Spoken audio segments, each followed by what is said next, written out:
Go and make money like other men. Feed me, and all riches will be yours. What would you give to escape poverty? Your sleep, your peace, or even your marriage? They say the ocean hides secrets no man should uncover. Daniel thought he had found the answer when a mermaid promised him wealth. What she offered him sounded like a blessing, but the price he had to pay was a curse. His life changed forever. Before we continue, this is Tales by Diola. Let us know in the comment section where you are watching from. And remember to like and subscribe so you don't miss the rest of the story. Now, let's continue. In the bustling heart of Yaba, Lagos, where the streets never slept and the call of traders blended with the constant honking of Danfo buses, lived Daniel. To anyone passing by his cluttered repair shop, he was just another hustler. Sleeves rolled, brow wet with sweat, hands greasy from fixing broken radios and cracked phones. But beneath his smile and polite greetings, Daniel's heart was drowning in despair. His shop was failing. The Chinese tech gadgets flooding the market made his skills feel useless. Customers no longer trusted his repairs when they could simply buy a new phone. Every evening, Daniel closed his shop with only a handful of naira, barely enough to buy gari, soup ingredients, and pay his apprentice, David. At home, in their cramped one-room apartment, his wife, Amaka, did her best to shield the children from the tension. She prepared watery beans and rice with a forced smile, humming old Igbo lullabies as she served the meal. Their two young children, Amara, just 7 years old, and little Chidi, barely 4, never complained, though their tiny frames told the story of hunger louder than words could. Daniel often lay awake at night, staring at the cracked ceiling. Amaka's breathing beside him was soft and steady. Yet his mind was a battlefield. God, how long will I suffer like this? Am I cursed? Will my children inherit the same poverty? One hot Thursday afternoon, after losing a customer who laughed in his face, saying, "Why repair this when I can buy a new one for half the price?" Daniel walked away from his shop, leaving the shutters down. His legs carried him without direction until he reached the crowded CMS bus park. On impulse, he entered a bus heading toward Lekki Aja. Hours later, when the crowd had thinned and the air grew salty with the sea breeze, Daniel found himself wandering toward Eleko Beach, that old stretch of sand whispered to be sacred. Elders told stories of a stream hidden beyond the rocks, a place where sacrifices once spoke louder than prayers. That evening, with the sun sinking like a golden coin into the Atlantic, Daniel stumbled upon it. The stream shimmered like liquid glass, quiet and untouched by the city's chaos. Something about it called to him. Exhausted, he sank to his knees by the water, his voice breaking. God, is this my life? Am I destined to struggle forever? My wife deserves better. My children deserve better. Help me. His tears fell into the stream, rippling across its surface. And then the water stirred. At first, he thought it was the wind, but then a shape rose, delicate and terrifying. A woman, oh, something more. Her hair floated like black silk in the current. Her eyes gleamed like silver moons. She wore no ornaments, yet her beauty was sharp enough to wound. Daniel's breath was caught. He wanted to run, but his body froze. The woman's voice was low, melodic, and unsettling. "Daniel, I have been waiting for you." His name, she knew his name. His heart pounded in his chest. "Who are you?" he asked with fear. Her smile was as chilling as it was enchanting. "I am Eva, the guardian of this dream, the one your father spoke of but dared not seek. You came here with questions, with tears. I have answers and wealth beyond your dreams." The waves whispered around her as though the entire sea leaned in to listen. Daniel's lips trembled. "What do you mean?" Eva stepped closer, though her body seemed half submerged in water, half floating in air. "I can lift you from poverty. I can place Lagos at your feet. Tech hubs, money, power, all yours. But nothing comes free. Daniel, you must feed me." The night deepened. Somewhere in the distance, the ocean crashed. But all Daniel could hear was her voice. And in that moment, as fear and desperation tangled in his chest, Daniel realized his life was about to change forever. The moon had risen high, casting a silver glow over the quiet stream. The world felt far away, as if Yaba's chaos and Lagos traffic no longer existed. Daniel stood frozen, staring at the mermaid. This otherworldly presence whose eyes seemed to pierce through his very soul. "Feed me," she had said. The words echoed in his skull. His voice cracked as he whispered back. "Feed you? With what? Not what you think, not goats or chickens like the shrines of men. I require more refined tastes. Every Friday, you will bring me a feast, foods fit for the rich you long to become." The water rippled, and before Daniel's eyes a vision shimmered across the surface. Trays of golden rice, bottles of imported wine, fruit glistening like jewels, and sweets wrapped in silver foil. Then he saw something stranger, an open bottle of Fanta, its liquid glowing faintly gold. His mouth fell open. Gold leaf Fanta, saffron dishes, chocolate powders, roasted meats dusted with spices from far lands. "That is what I eat," she said, her tone both playful and commanding. "Bring them to this stream every Friday night. Do it without fail, and your rise will begin." Daniel swallowed hard. He thought of Amaka. He thought of his children. For years he had begged God to send a miracle. Was this it, or was this madness? His stomach twisted. As though sensing his doubt, Eva drifted closer. Her face now inches from his. Her beauty was unsettling. The kind that belonged more to dreams than reality. "I will give you one more condition, Daniel. A vow that will test the strength of your desire." Daniel's chest tightened. "A vow." The water stilled, silent as a grave. His eyes gleamed. "You will not touch your wife nor any woman for 5 years. No intimacy, no passion. For 5 years you belong to me. Only in your dreams, where I will come to you. That is the price." The word struck him like thunder. His knees went weak. He muttered, "5 years? That is impossible. Amaka is my wife. She will not understand." She tilted her head, smiling faintly. "Then choose, Daniel. Stay with Amaka in poverty, watching your children go hungry each night. Or hold fast for 5 years and emerge a man whose name the whole of Lagos will know. Wealth requires sacrifice." The night air grew heavier. Daniel's mind was a storm. Poverty had already stolen so much from him. He remembered Amara's thin arms. Chidi's hunger cries. He remembered Amaka weeping quietly when she thought he was asleep. Could he endure 5 years of distance if it meant saving them? She extended her hand, and in her palm a stone appeared, iridescent, glowing faintly like a rainbow captured in crystal. "This will guide you," she said. "Carry it always. It will bind you to our pact. Keep the vow, and your riches will multiply. Break it, and you will lose more than money." Her words sank into his bones like ice. He stretched out his hands with trembling fingers, taking the stone. The moment it touched his skin, a tingling feeling shot through him. Images flashed in his mind. Shiny office buildings with his name boldly on them, cars, a mansion in Lekki, his children dressed in the best school's uniforms, and then the images shifted. Fire, water. Amaka's face twisted in grief. He gasped, but the vision vanished as quickly as it came. Eva's smile deepened. "You have accepted the vow, your faith is sealed." Daniel's voice broke. "Wait, what if Amaka asks? What if she suspects? Life you must. Say illness. Say exhaustion. She cannot know of me. This is between you and the waters." The current swirled, pulling her back. Her last words floated on the night air.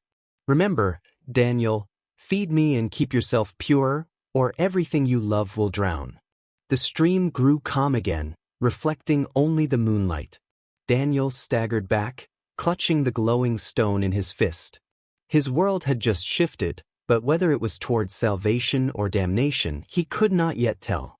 Morning came with the sound of Lagos hustlers, street hawkers yelling "Gala," "Pure water," and the endless honking of buses at Magodo. But for Daniel, the world felt different. The iridescent stone lay warm in his pocket, pulsing faintly like a heartbeat. He had woken in their cramped apartment. Amaka, already at the firewood stove, fanning flames to cook watery beans for the children. Everything looked the same. But inside him, something had shifted. That Friday night, heart hammering in his chest, Daniel carried his first offering to Eleko Beach. He had borrowed money from a neighbor, spinning a lie about buying shop materials, but instead spent it on the strangest, most extravagant meal he had ever assembled. Golden fried rice, roasted chicken dripping with spice, imported wine in a cracked glass bottle, and even a slice of cake bought from a bakery at Lekki. When he laid the food at the stream's edge, the water rippled violently. A cold wind rose, carrying the faint sound of laughter. Then the offerings were gone, swallowed by an unseen hand. In that moment, he knew his pact had begun. Within 2 months, Daniel's life changed. A friend of a friend introduced him to a contact at a new Lego startup, desperate for affordable repair services for their faulty imported devices. Daniel fixed 1, then 2, then 20.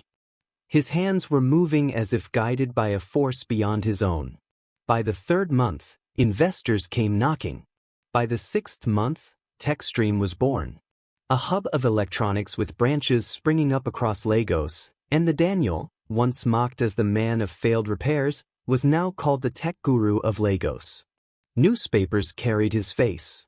NTA invited him for an interview. At home, life blossomed. Amaka no longer had to boil beans with fear in her eyes. The children wore new clothes and ate rich meals, and Amaka's laughter, once buried, returned like sunshine after Hamilton. They moved into a spacious duplex in Lekki Phase 1 with glass windows that sparkled in the sun and rooms big enough for the children to run in circles. But even as wealth poured in, the vow sat like a stone between them. Amaka noticed it first in the little things. Daniel kissed her forehead, held her hand, bought her jewelry, and even whispered, "I love you," every night. But when she reached for him, when she tried to remind him of the intimacy they once shared, he pulled away gently. "Amaka, I'm exhausted. The business drains me," he would say. "The doctor said I should rest. You know, stress is too much." He lied. At first, she believed him, but as months turned into a year, her suspicion grew. Other wealthy men in Lekki flaunted their mistresses. Was Daniel one of them now? Nights became heavy. She lay awake, staring at his back, feeling a gulf open between them. While Amaka tossed in confusion, Daniel's nights were not peaceful either. Eva came to him in dreams, clothed in silver light. At first, she spoke gently, reminding him of the vow, caressing his face like a lover. But as the months passed, the dreams grew more sensual, more consuming. Her hands, her lips, her whispers left him trembling. He woke drenched in sweat, his body aching with both pleasure and guilt. Amaka would stir beside him, but he turned away, too ashamed to meet her gaze. The stone glowed faintly on his nightstand, pulsing whenever Eva visited. Each time Daniel reminded himself, "It is for the children. It is for the future." But his soul felt split in two. Half the loving husband and father, half the bound servant of a spirit. 3 years passed. TechStream had become a giant, expanding beyond Lagos into Abuja and Port Harcourt. Daniel was invited to international conferences where men in sharp suits bowed before him. Yet one evening after returning from a meeting, he found Eva waiting in his dreams, not smiling, not seductive, but cold. Her eyes burned like storm clouds. "Daniel, you are strange," she hissed. "I can feel your hunger for her. Do not test me. The vow is not broken yet, but your thoughts are dangerous. If you touch Amaka, everything will burn." Her voice cracked like thunder. He woke gasping, his chest heaving. And when he checked his phone the next morning, the news hit. A major stream tech deal worth millions of naira had collapsed overnight, sabotaged by unknown forces. Daniel staggered, sweat dripping down his face. The warning was clear. If he broke the vow, Eva's wrath would not be subtle. Daniel looked at Amaka, who was humming softly as she folded laundry, unaware of the storm raging within her husband's heart. His lips trembled. He loved her. He longed for her. But he also knew Eva was watching. Wealth had remade their lives. The duplex in Lekki Phase 1 was filled with the laughter of children, polished marble floors, and servants who bowed at Amaka's slightest command. She drove a gleaming black Prado, shopped in the finest boutiques on the island, and her children attended one of the best schools in Lagos. From the outside, Amaka's life was perfect. People envied her. Women whispered at weddings, "See Amaka, she's enjoying. Her husband loves her." No cheating scandal, just pure blessings. But inside the marriage, Amaka's heart was breaking. It wasn't the wealth. It wasn't the comfort. It was Daniel. He was everything a woman could ask for. Kind, generous, respectful. He never shouted, never embarrassed her. But when her hand brushed his thigh, he froze. When she leaned in for intimacy, he gently turned away. At first, she told herself it was stress, but as months became years, it gnawed at her. One night, lying in their vast bed, she whispered, "Daniel, do you still love me?" He turned to her. His face was full of sincerity. "Amaka, of course I do. You are everything." She smiled weakly, but tears burned her eyes. Love without touch felt like punishment. By the 4th year of his vow, Amaka could no longer silence the voice in her head. He must be with someone else. He must have a mistress. He must have... Amaka began to watch him closely. Every Friday evening, Daniel dressed quietly, claiming he had late business meetings. He returned late at night, smelling faintly of the sea breeze. Her heart twisted. Lekki wives whispered about mistresses hidden in Victoria Island flats, about secret shrine visits, about ritual women. Could Daniel, her gentle Daniel, be one of those men? The thought to her. Finally, she decided she would find out. Through a discreet friend, Amaka contacted a private investigator, a discreet man named Joe, who had once been a police officer. Meeting him in a quiet cafe in VI, she slid an envelope across the table. "Follow my husband," she whispered. "Every Friday night. Tell me where he goes, who he meets, everything." Joe nodded, pocketing the cash. "Madam, don't worry. Within 2 weeks, you will have the truth." That Friday, Joe tailed Daniel's sleek black SUV as it left Lekki Phase 1, weaving through Aja traffic and eventually into the darkness toward Eleko Beach. Hiding at a distance, Joe followed Daniel on foot as he carried a box wrapped in cloth. The night was heavy, the sound of the waves crashing in the distance. Joe crouched behind the tree, snapping photos with his small camera. What he saw left him puzzled.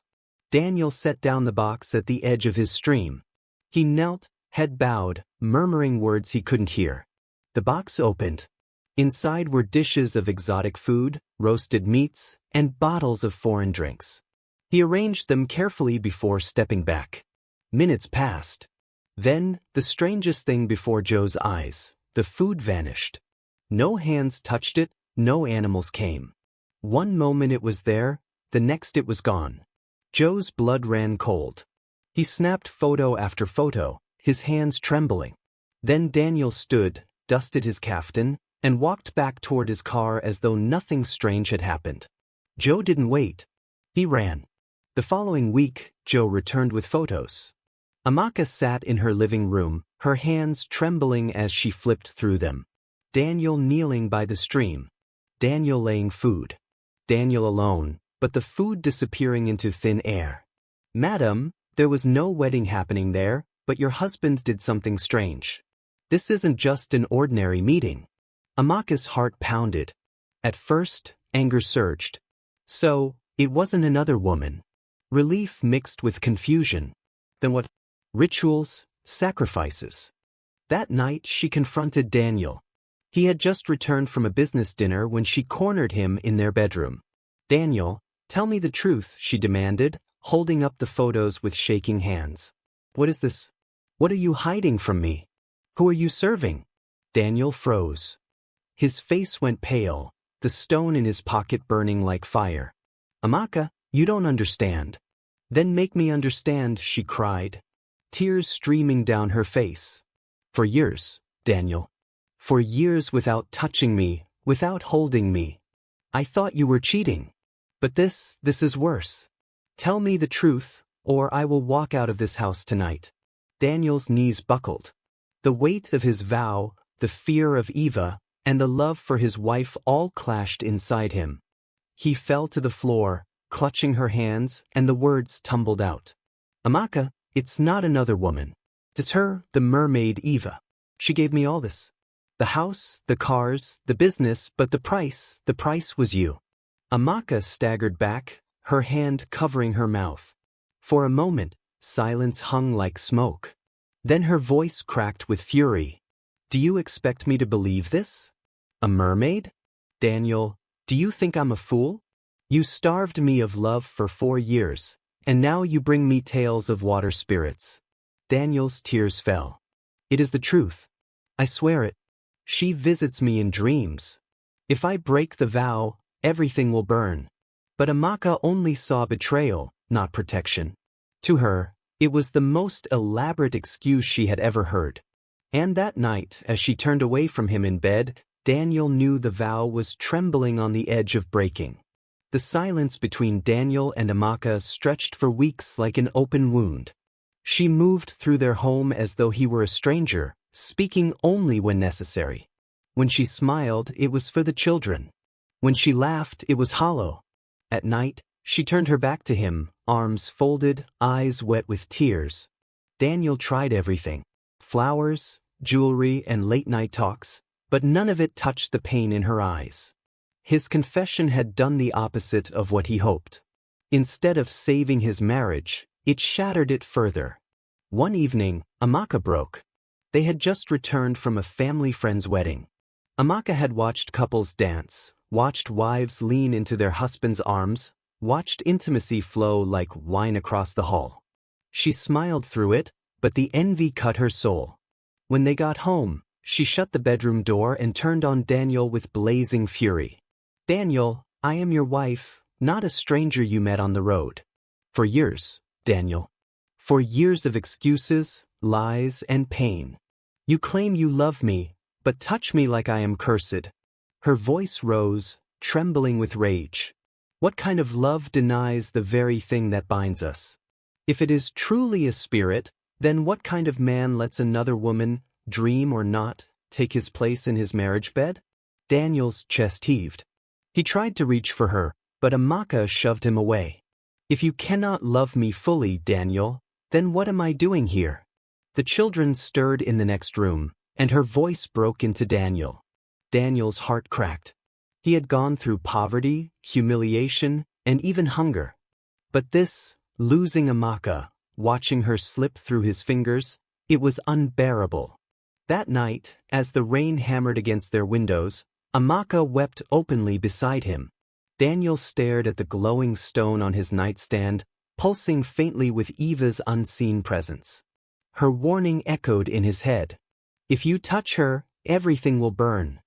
But Amaka's tears cut deeper than fear. He turned to her, his voice shaking. Amaka, I can't lose you. If this is my curse, then let it fall. I would rather face ruin than see you believe I don't want you. And for the first time in almost 5 years, Daniel reached for her. Amaka, trembling and desperate, clung to him. Their embrace was filled with love and defiance, a desperate claiming of what had denied them for so long. The vow shattered in that instant. The moment their lips touched, the iridescent stone on the nightstand cracked with a sharp, chilling sound. Daniel froze, pulling back just in time to see it split into glowing shards.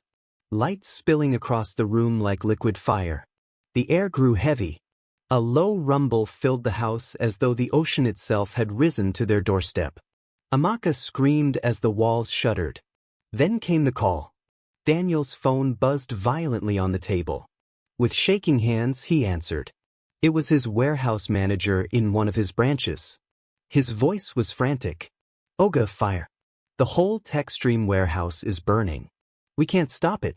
The goods, the machines, everything is gone. Daniel dropped the phone. His skin turned cold. He ran to the window, but the storm outside seemed to laugh at him. Lightning splitting the sky like a curse delivered. Amaka clutched him, terrified. "Daniel, what is happening?" But Daniel couldn't answer. He knew the vow was broken. Eva's wrath had begun. By dawn, the warehouse was nothing but twisted steel and ash. News spread like wildfire across Lagos. Techstream's flagship warehouse destroyed in mysterious blaze. Journalists speculated about insurance fraud. Competitors whispered of sabotage. Investors called, demanding answers. Contracts dissolved overnight. But it was not just the business. Each night after Daniel lay awake, haunted by the feeling that the water was watching him. Every shadow in the house seemed to drip with her presence. And though Amaka lay beside him, finally whole in love, he could not shake the dread feeling that Eva's punishment had only just begun.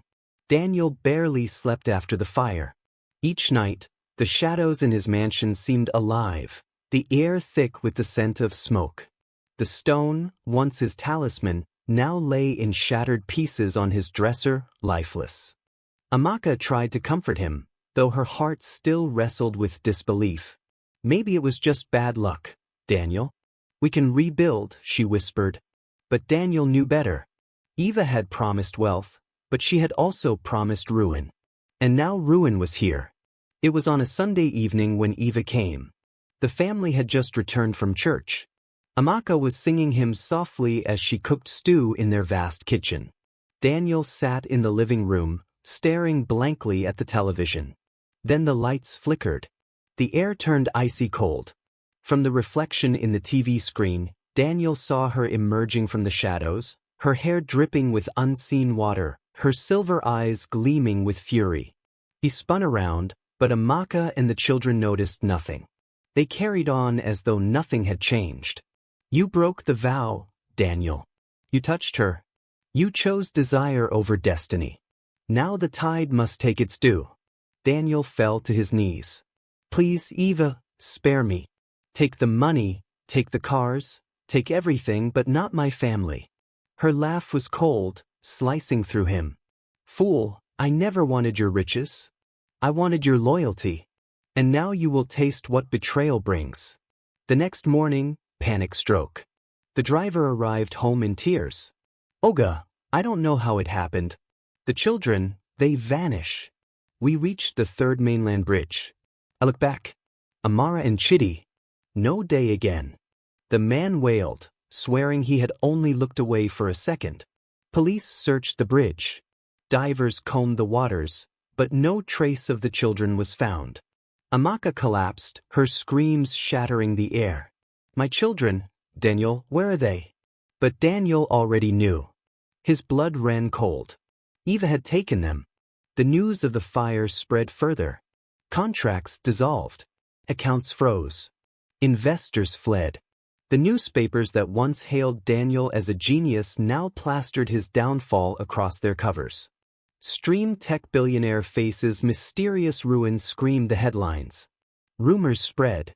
Whispers of fraud. Whispers of rituals. Some say the fire was insurance fraud. Others say Daniel had bargained with spirits. Through it all, Amaka drifted further from him. Her grief, a gulf he could not cross. One night, she whispered through her tears, "You brought a curse into this house, Daniel, and now it has taken everything." By morning, she was gone, her clothes packed, her ring left on the nightstand. Months later, Daniel was back in Yaba. The duplex in Lekki was sold, the cars gone, Techstream now just a memory. His old shop reopened, the signboard faded, and the tools rusty. Every Friday night, he returned to Eleko Beach. He carried food, rice, wine, and roasted chicken, placing them by the stream.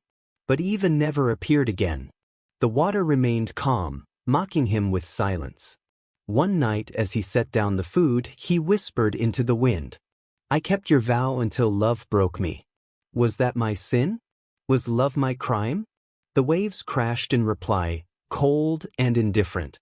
Daniel aged quickly, his hair grayed, his shoulders stooped. On his counter in Yaba, The broken pieces of the iridescent stone lay in a small dish, a relic of his rise and fall. Children passing by sometimes asked him, "Uncle Daniel, tell us the story about how you once became rich." He would smile sadly and reply, "If a spirit promises you the world, count the cost. For every blessing carries a chain: love, family, peace. These are worth more than all the gold of Lagos." And with that he would return to his quiet repairs.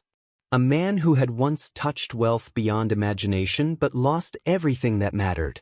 Moral lesson: quick wealth through forbidden bargains carries hidden chains.